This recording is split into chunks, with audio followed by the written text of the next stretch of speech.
Kanor! Magandang umaga po. Magandang umaga rin sa'yo, Maria. Ang aga mo naman nagtrabaho, Manong Kanor. Kakasikat lang po ng araw. Tapos ikaw, pawis na pawis na. Samantalang yung iba, tulog pa. Iba talaga kapag masipag. Ganyan talaga ang buhay. Kailangan magsipag. Hindi kasi tayo pinanganak mayaman. Kaya ito, daanan na lang natin sa sipag. Tama ka po, Manong Kanor. Paano? Iiwan na muna kita. Saan ba ang punta mo? Titingnan ko lang po ang maliit kong palayan dito. Baka kasi pwede nang ipatrabaho. Sige.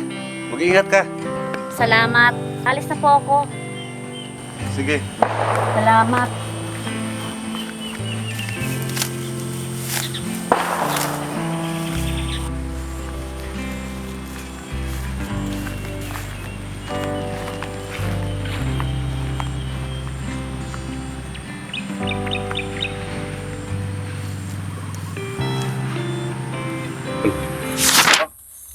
Itali mo doon para hindi na makapasok ang may-ari ng palayan.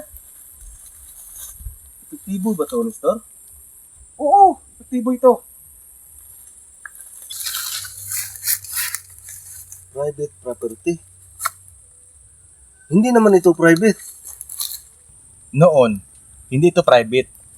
Pero ngayon, dahil tayo na nang may-ari ng lupang ito, private na ito. Ganon ba yung maangkin ng lupa? Oo, ganun yun. Sige na, itali mo na yan. Sige na, doon, itali mo na. Sige.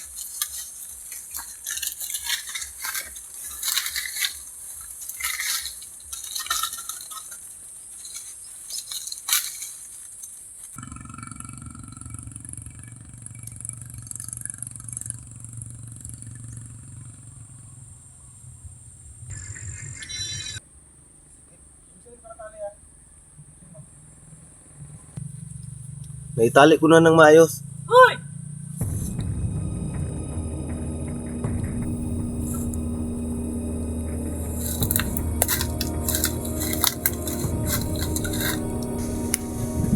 Ano yan? Bakit nilagyan niya ng karatula na private property ang palayan ko? Iakin ang palayan to eh. Oo nga. Nilagyan nga namin ng karatula ang palayan mo. Dahil private na ito. At hindi ka na maaaring humasok dito. At sino naman kayo? Para pagsabihan ako na hindi ako maaaring pumasok sa palayan ko. Lupa ko ito. Lupa ko. Oo, lupa mo nga ito. Pero hindi na ngayon. Dahil sa amin ang lupang ito. Mga baliw ba kayo? Ang lakas ng loob nyo, ang kinin ang lupa ko. Pinaghirapan ko yan. Minana ko pa yan sa mga magulang ko. Tapos ngayon, aangkinin ninyo? Ang kapal ng mga mukha ninyo. Alam mo, Maria, kung ako sa'yo, umalis ka na. Dahil wala ka na magagawa dito. Ako? Aalis?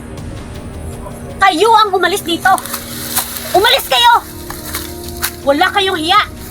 Lupa ko pa ang aangkinin ninyo, ha? Matapang ka. Matigas. Ano?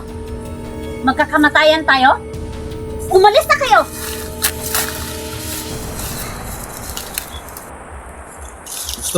Gusto niya niyang patayan. Tudasin mo na. Ano? Ano? Ha? Ano? Gusto mong mamatay? Magsabi ka lang. Magsabi ka lang.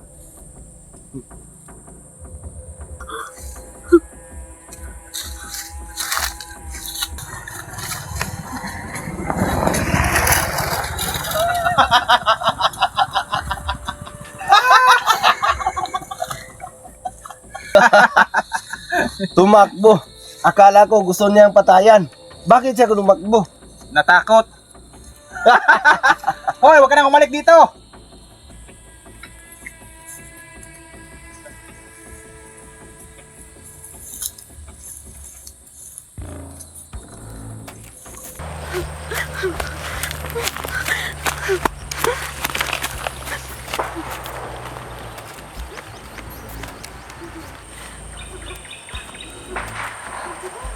Manong Kanor, tulungan niyo po ako.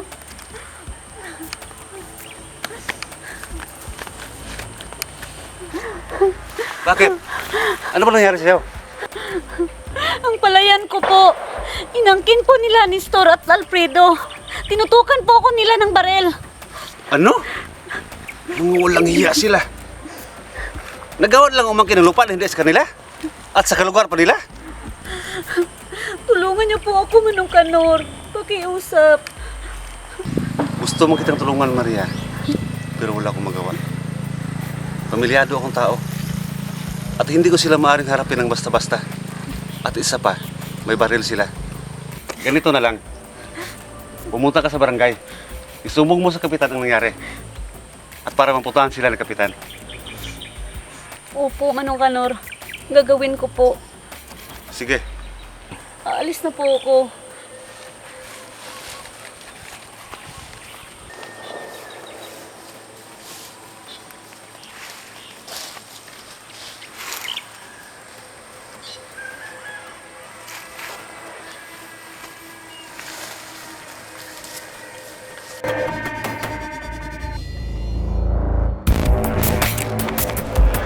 Ano? Inangkin ng dalawang adik ang palayan ni Maria? Oo. Naawa nga ako sa kanya.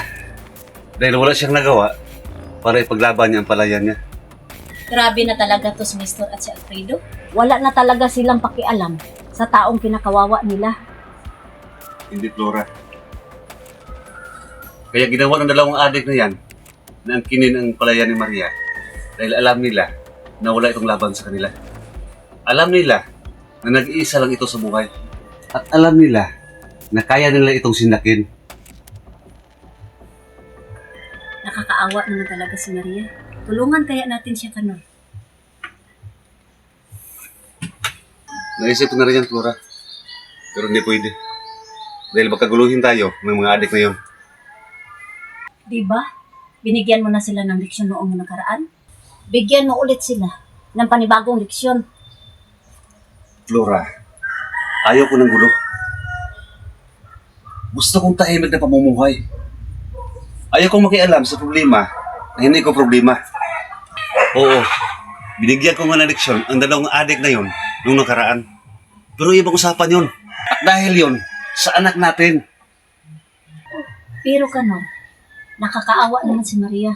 Kung pati tayo hindi tutulong sa kanya para mabawi ang palayan niya. Hindi natin siya tatabikuran, Flora.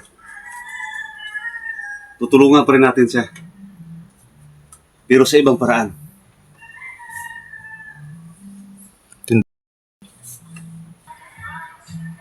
Anong paraan? May batas tayo na masasandalan at malalapitan. Doon tayo tutulong sa kanya. Di ba? Magkalapit lang ang palayan natin at ang palayan ni Maria. Oo, magkalapit lang. Kanor, baka sa susunod, ang palayan natin, ang aangkinin nila. Magkakamatayan kami, Flora. Kapag ginawa nila yan. Sisiguraduhin ko. Ililibing ko sila ng buhay. Mismo sa palayan natin. Kanor, Kilala mo ako. At baka sa oras na gawin nga sa akin yan, eh baka hindi ko nang pigilan sarili ko.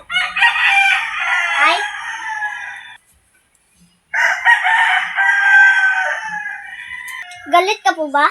May kaaway ka po ba?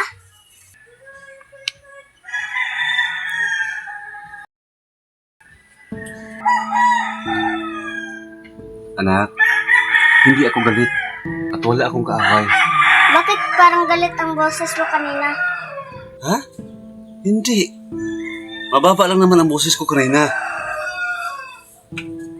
totoo naman ang sinabi ng tatay mo, anak. Hindi siya galit.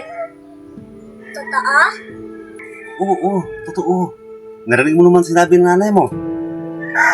Opo, narinig ko. Hindi ako galit. Okay, pero tay, bawal ka magalit. Bawal ka makipag-away.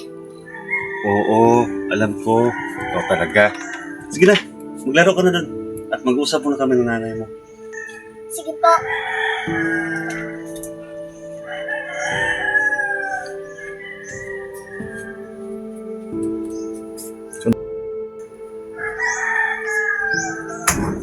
Sa susunod, babaan mo ang boses mo dahil naririnig ka ng anak natin.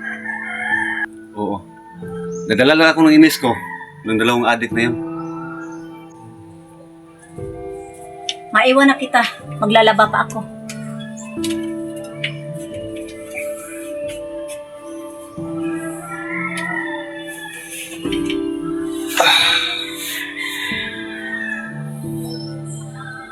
Hindi nga na.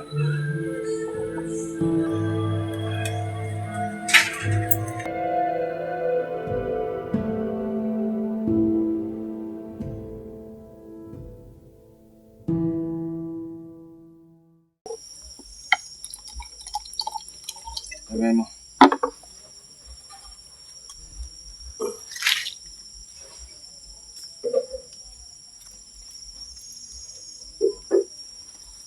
Alam mo, Nestor, ngayon ko lang nalaman, napaka-basic at walang kahirap-hirap.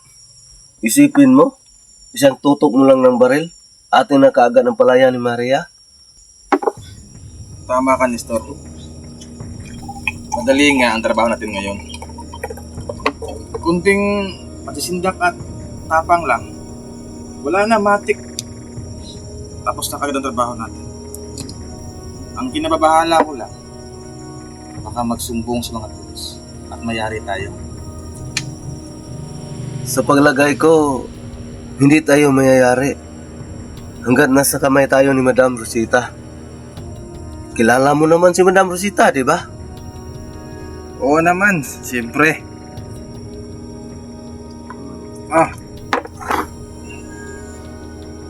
May pera, may utak, at may kapit sa taas. Kaya, tiwala ako sa kanya. Oo. Tama ka. Sige. Sabihin na nating ma-influensyang tao sa kanila. Pero, ang lahat na may hanggan. Si Kernel nga't nalikuran tayo. Sa pa kaya? Duwag si Coronel. Kulay puti ang kanyang bayag. Wala siyang salita. Duwag siya. Ibahin mo si Madam Rosita. Tingnan natin sa huli, Alfredo. Sige. Basta ako. Malaking tiwala ko kay Madam. Oo na. Sige na.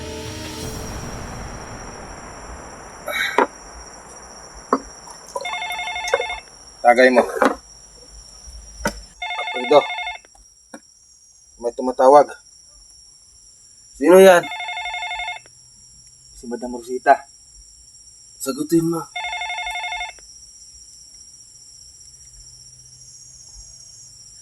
Hello, Madam. Magandang gabi. Kumusta ang pinapagawa ko sa inyo? Nagawa niyo ba? Opo, Madam. Nagawa na po namin. Malinis ba ang paggawa niyo? Baka bumulyaso kayo. Madam, kami pa. Wala kaming trabaho na hindi malinis ang makagawa. Malinis na malinis. Siguraduhin mo lang, Nestor. Si Alfredo nasan? Nandito po. Lasing na yata. Lasing? Bakit? Nag-inuman ba kayo? Opo, Madam. Pero konti lang naman. Madam, matanong ko lang po. Mayroon ba tayong bagong trabaho? Okay, sige. Huwag na muna. Ang gusto ko, siguraduhin niyo muna ang pag-agaw niyo sa lupa ni Maria. At hindi na siya babalik sa lupa niya. Madam, hindi na yun babalik. Sa ginawa ko ba namang pagtutok ng baril sa ulo niya, sigurado akong takot at takot na yun. At hindi na yun babalik. Mabuti. Ano? May next target na ba tayo? Meron. Si Canor Ortega. Ano? Si Canor ang next target natin? Magandang palita yan, Madam. Si Canor? Game! Babawi ako sa kanya. Magkalapit lang pala yan ni Canor at ni Maria. Kaya gusto ko, angkinin niyo na lang palayan niya para sa atin na lahat ng palayan sa parting yan. Madam, alam mo ba gustong simulan namin? Nakadepende sa inyo. Bukas, pwede na yan. Sige, madam. Gagawin po namin yan. Sige, bye.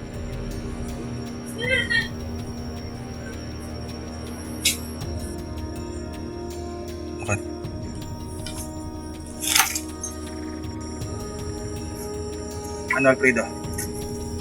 Tirahin na ba natin bukas si...